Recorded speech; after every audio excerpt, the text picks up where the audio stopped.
Keith Smith talks NBA with us every Wednesday. Pro Basketball Talk, Yahoo NBA. He joins us on the Boardwalk Honda hotline as we've talked a lot of NBA today, actually. A lot of stuff on analytics in NBA. So I do want to start with Keith with that question that we just got into. So, Keith, I don't know if you've got a chance to read any of the Tanking to the Top book, which is the Yaron Weitzman book that is, making its way around this area, obviously a lot. But one of the areas of the book talks about that the Sixers have a guy who basically is an analytics guy who comes up with the in-game substitution plan for Brett Brown to follow. It says Brown was allowed to improvise, but the basic template is constructed by Alex Rucker, who is a lawyer and former Navy officer. So I want to ask you, how common is it that the head coach may or may not set his own rotations in the NBA? Because, in baseball, we've been hearing more and more that, the coach doesn't even set the lineup. It's the GM that sets the lineup. Well, is that going on more and more in the NBA now, where somebody else sets the rotations for the coach? Because the coach is the guy who gets the crap when his rotations, they stink. So is that a common thing in the NBA? It's becoming more common. It's very dependent on team and situation. What I would say is, for a team like Philadelphia, while they were in the rebuilding years, the idea was, let's find out what we have in these guys. Whereas for the coach, even when the coach buys into, hey, I get it, we're rebuilding, we're really bottoming this thing out, and we're going to try and come up from there, they still want to win games. Where the front office is, hey, I want to see this guy play 20 minutes a night. I want to see this guy play point guard when he's really naturally more of a wing player, and those kind of things. And that's where you'll see the front offices dictate it. And then even on some of the better teams, the contending teams, what you see is, it's at that point, I think it's more of a suggestion and a template, as you said, there, where it's, hey, we want to make sure we get each guy, this guy, we don't want him to play more than, 15 minutes each half, is what all of our numbers show us is. If he's over, 15 minutes and a half, he's tired out and isn't as good, or things like that. So it's starting to become more commonplace that someone in the analytics group, as part of the front office, works as almost a bridge between the front office and the coaching staff. Interesting. So, because a lot of times the coach gets a lot of the crap when, hey, I don't like his rotations. I don't like the way he uses this guy. But it seems like it's more and more commonplace that these guys don't have, full autonomy sometimes at their rotations there. Let me ask you, I don't know where you stand, Keith, on analytics, but do you think it is helped or hurt the game of basketball? Like, is it just too much, or is this is the best brand of basketball we have because of analytics? Yeah, I think it has more helped than hurt. I think when you have a coach or a coaching staff in a front office who blend together well and understand that the idea of the analytics is to give you a framework and an understanding of what works, what doesn't work, why it might work, why it might not work, and then that's where it is. The last thing you want to do is you don't want to bring in for example, a Greg Popovich. You don't want to have him come in and coach a group like the Houston Rockets, who've been built to play this layups and three-pointers, where Pop's offense doesn't work that way. You have to blend the two together, otherwise you're going to be in a lot of trouble. So the teams who do that successfully do it quite well. And the Spurs were really one of the teams that were at the front end of this, where it was they emphasized the whole pace and space idea well before anybody else did. Of, even though they were an older team, not necessarily a team that seemed built to play very fast, they were, let's get the ball up the court quick. That didn't necessarily mean quick shots, but get it up quick, get into our stuff, get things moving, and figure this thing out, with the floor really spread around Tim Duncan. And they don't get a lot of credit for that sometimes, because I think people just look at it as, oh, they're Spurs, 20 years of the same group together, and that's why. But they really adapted and changed quite a bit over the years, and they were the model of how you do this well, of pairing the traditional basketball with the analytical basketball. Keith, when you look at the franchises in the NBA that maybe the 10 that have analytic departments setting the rotations, and then you have the others where the coach at the end of the day has full say, for example, What's the difference between the two? Is it one organization's belief in a head coach versus the others not having much belief in that guy?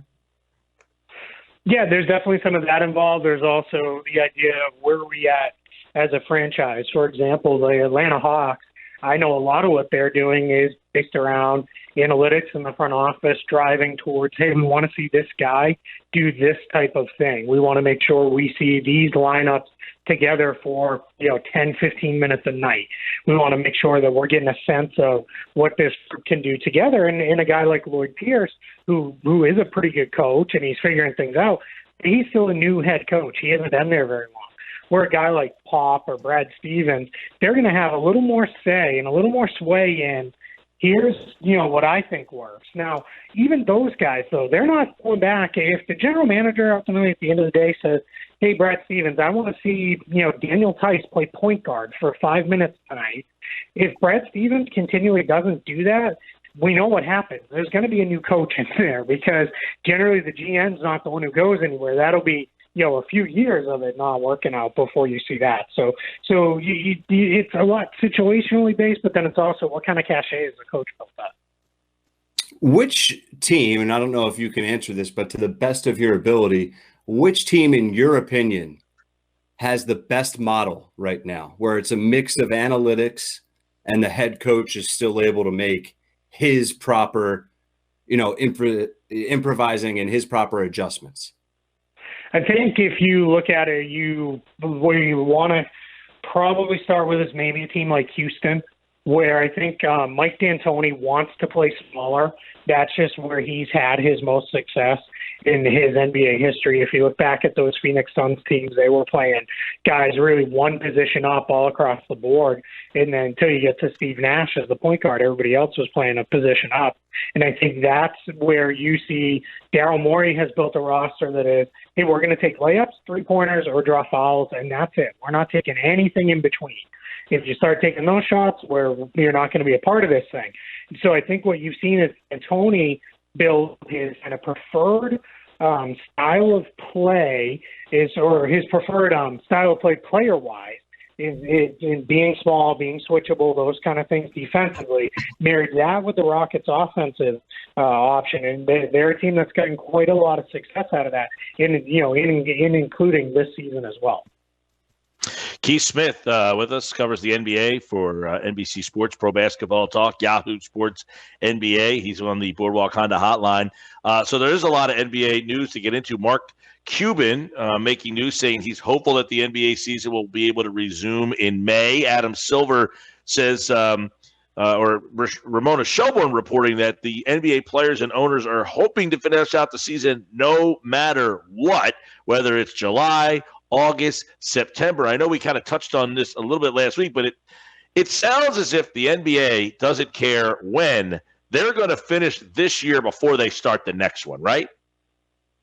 That's the way it's seeming. It sounds like there's a drop-dead date. If they can't have everything done right around Labor Day, that is inclusive of the NBA Finals and all that, then you've run too much into next season.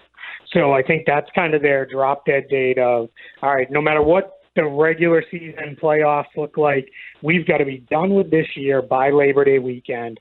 That's it. They also don't really want to run into the football schedule. College football, we know, dominates on Saturdays. NFL's got Sundays and generally Mondays locked up. So the NBA doesn't really want to be running into them too much in what should be ideally the best part of their year. But they're committed and very driven to, we want to finish out this year. They do not want to have it. When you pull up the NBA history, they don't want it to look like Major League Baseball did, and I believe it was 1994, where there's just no champion because the player strike happened and there's nothing there. They don't want to have that on their budget. Right, and it sounds as if playing games with no fans is a possibility for a return, but do you think that they would prefer to wait longer and have fans back, or just get it up and going, fans or not?